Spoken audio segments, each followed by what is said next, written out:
Hi, this is Dr. Gregory Sadler. I'm a professor of philosophy and the president and founder of an educational consulting company called Reason.io, where we put philosophy into practice. I've studied and taught philosophy for over 20 years, and I find that many people run into difficulties reading classic philosophical texts. Sometimes it's the way things are said or how the text is structured. But the concepts themselves are not always that complicated, and that's where I come in. To help students and lifelong learners, I've been producing longer lecture videos and posting them to YouTube. Many viewers say they find them useful. What you're currently watching is part of a new series of shorter videos, each of them focused on one core concept from an important philosophical text. I hope you find it useful as well. Virtues. So let's think about what we said just a little while ago about virtues, and let's add a few more things. What is a virtue? It's a character trait, right? It's something that is more than just an action or an emotion. It's not just something that exists at one given point in time and then never exists again. If you say that somebody is generous, you're not just saying that they're generous right this minute. You're saying that you can rely on them to be generous over time, right? If you're saying that somebody is loyal, again, if you call somebody loyal and then the next minute they actually screw you over, you were probably wrong about them having a character trait of loyalty, right? Or something, something really strange happened. So character traits are stable and they last over time. What else do we need to say about virtues? Well, one thing is that they do tend to be socially approved. That's an important aspect of them. Does society always have the right understanding of these character traits? Not usually. It's got some sort of very general, vague notion of that. What actually constitutes generosity? That's a question that you'd want to actually answer. Society can say, yeah, generosity is really good. But that's not going so far as to tell you what actually is good about it or what generosity is. Bless you. So they're a little bit more, there's more to virtue than just being stuff that's socially approved. But that's an important part of it. What else can we say? Well, how do you get virtues? Do you just sort of take a pill and have a red pill maybe for courage, and what should we make justice? Blue? That's nice, yeah. And then how about temperance? Maybe green? And then white for wisdom. Okay, that's good, yeah. Just pop these pills and now suddenly you're a good person. You got it all squared away. I mean, you can actually take certain pills that will alter aspects of your personality, but not that much. And once you stop taking the pill, it goes away, right? Somebody's got anger management problems and you dope them up with something to keep them calm all the time. That works so long as their system's flooded with that. But then take it out and now they've got the same problems again. How do you acquire virtues? Well, it's through doing the sort of things that are characteristic of that virtue. Through behaving in a certain way. Like Plato says, if you want people to be just, they have to do just actions. And they're not yet just when they first start out. It takes like habituation. You have to get used to it. Just like when you learned how to do certain skills, right? It felt really weird at first. Remember when you learned cursive? First you learned how to print. And you probably liked that after a while. Maybe you didn't like it at first, but then after a while you're like, yeah, this is okay. I can print letters now. All right. And then they made you do cursive, and you're like, I don't want to do this. This feels really awkward. Why can't you just let me alone so I can just print? I don't need cursive. As a matter of fact, it looks worse than, you came up with all sorts of justifications why you didn't want to do it. I know I was a real pain when it came to that myself. And then I showed them, actually, I mixed cursive and printing together, which nobody could read. Well, what happened after a while, if you stuck with it? Your cursive got better. Your cursive got better, Did it feel better? Did it quit feeling like an imposition? What about exercising? If you let yourself get out of shape, what's that first week when you decide to get yourself back in shape like? Or any of you who have been on a sport and then you were doing conditioning for a while and then you let it go and you were still in good shape, but you weren't doing like the workouts for that sport. What's it like that first week? Awful. Yeah, it's terrible, right? What's it like the second week?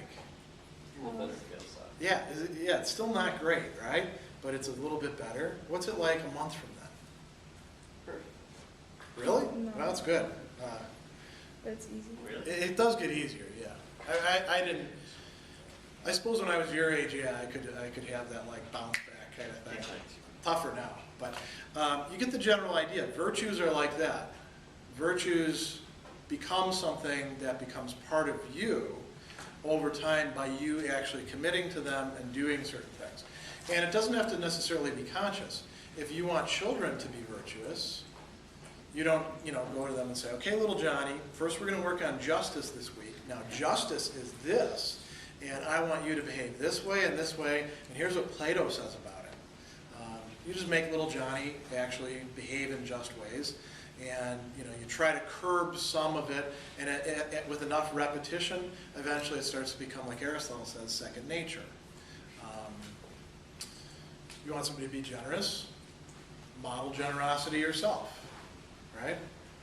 You want somebody not to be a kid who loses their temper immediately? You got to learn how to restrain your temper if you have a bad temper, because modeling is important. So education, practice, modeling. Do you have to worry about the culture that you're in? Yeah, you have to worry about that because they're getting models and education through that culture too, and those may be going against what you're trying to inculcate. Now these virtues, so that's a lot about virtue itself. What are the virtues that Plato talks about? He talks about 3 right off the bat that connect with these parts of the soul.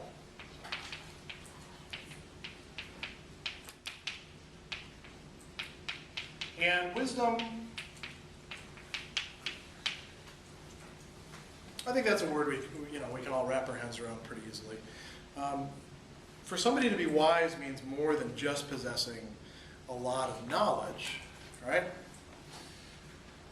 It means that they can actually think out well what is good for them, what is good for other people, what a given situation requires. Here's an example of maybe something that would require wisdom. Should you stay in your major or not? You can ask yourself, am I happy in my major? And then you can ask yourself, should I stay in my major or not? Is that going to fulfill me with the kind of person that I want to be eventually? You're thinking about that, with your intellect. And these other parts may be involved. Maybe you consult your desires. You say, I'd like to make a lot of money. That's important to me. Well, that's one of the appetites. Or you say, I would like to be respected. That's thumos. Those aren't, to be gotten rid of altogether. But the actual thinking about it is done by your intellect. And when your intellect is functioning well with that sort of thing, then you actually have wisdom. How do you think you get that way? You have to do a lot of thinking.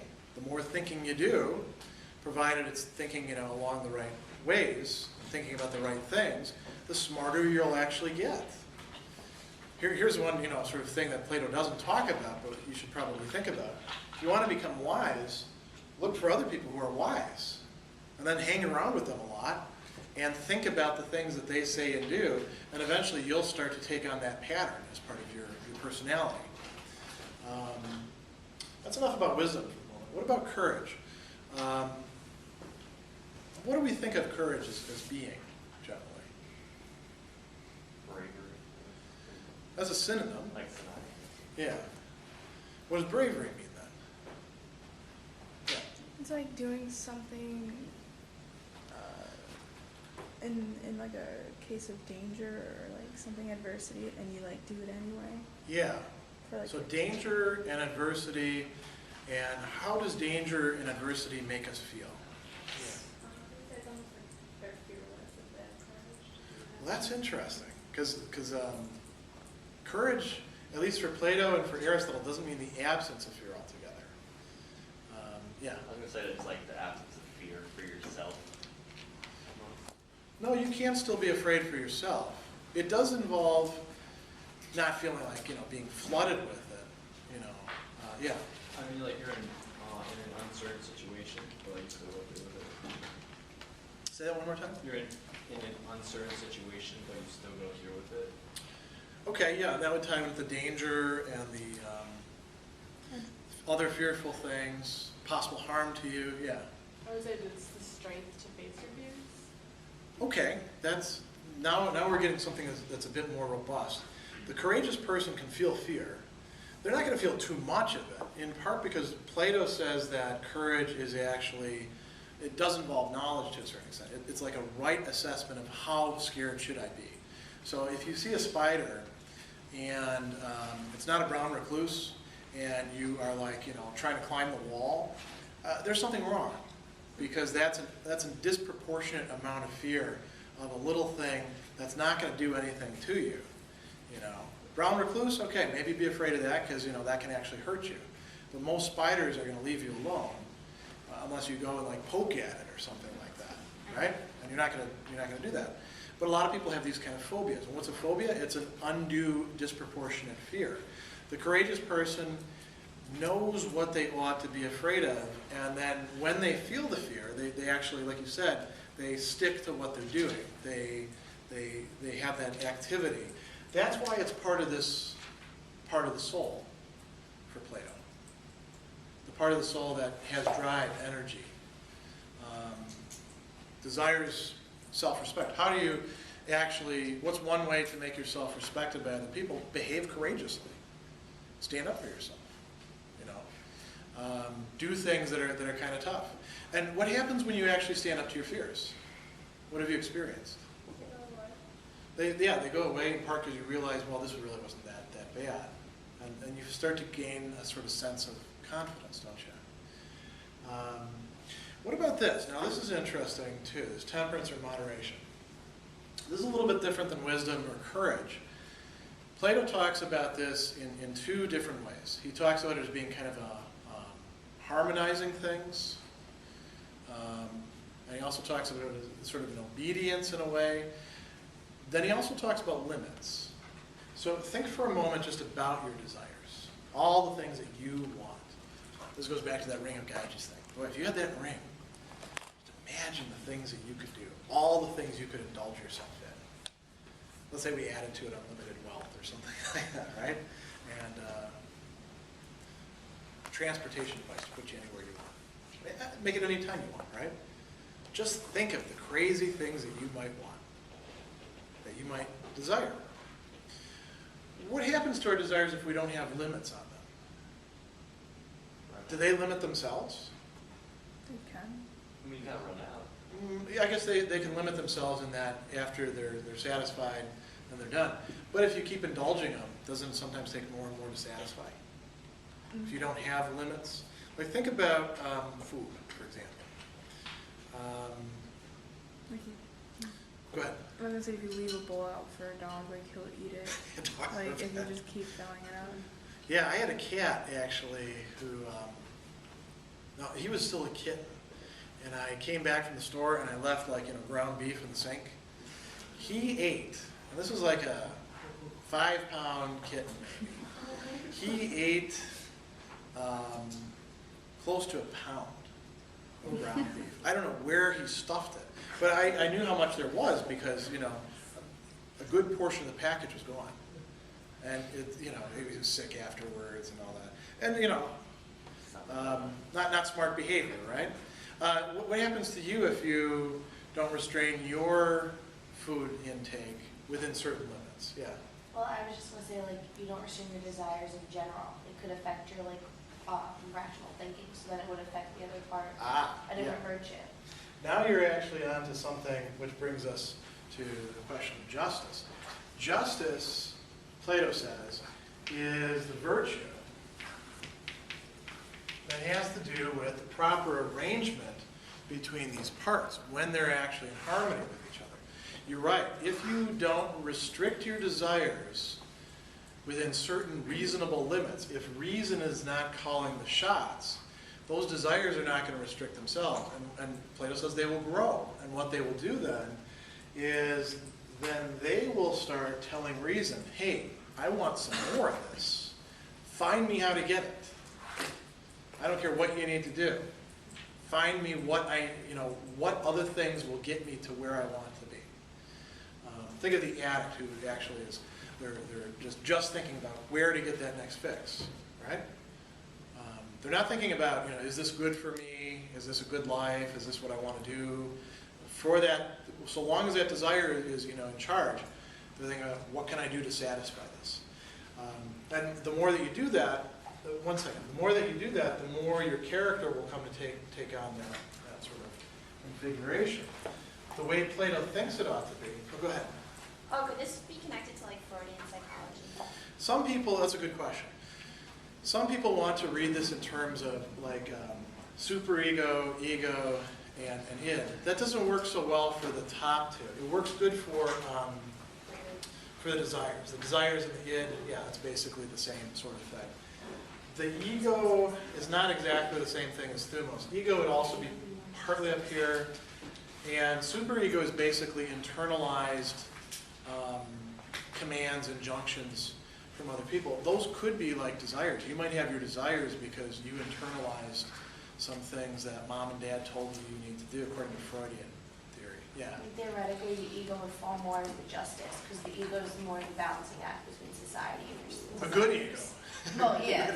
But so if you're, then it would like be more justice than the other two anyway. yeah, if your ego is disordered, you wouldn't have justice in that case. This is the last thing I'm going to say. So what's the proper order? Intellect should be giving the commands to everything else. Because either the desires or appetites by themselves can lead us astray, or this spirited part of the soul, that can lead us astray too. It can lead us into fights. It can lead us into trying to do whatever it takes to, be on top. The love of victory, that sort of thing. So the intellect ought to tell both of these other parts what to do. It's interesting here. This is a very important mediating part. Intellect by itself, in Plato's view, is not strong enough to directly impose its rule on the appetites. You need the conjunction of this middle part. Courage then becomes, in a way, standing up to your own desires and not fearing what's going to happen if they're not satisfied. And if you have that sort of configuration, then you have justice. And Plato says, this is what I'll leave you with, Plato says that we can look at all sorts of things that we call justice. Those are external acts, like, not lying, not stealing, not cheating on your spouse, those sorts of things. What do they come from? They come from within the person. The just person has something within the structure of their personality, or their soul, if you like, more theological language, that restrains them, that keeps them on the right track. And that's what justice is.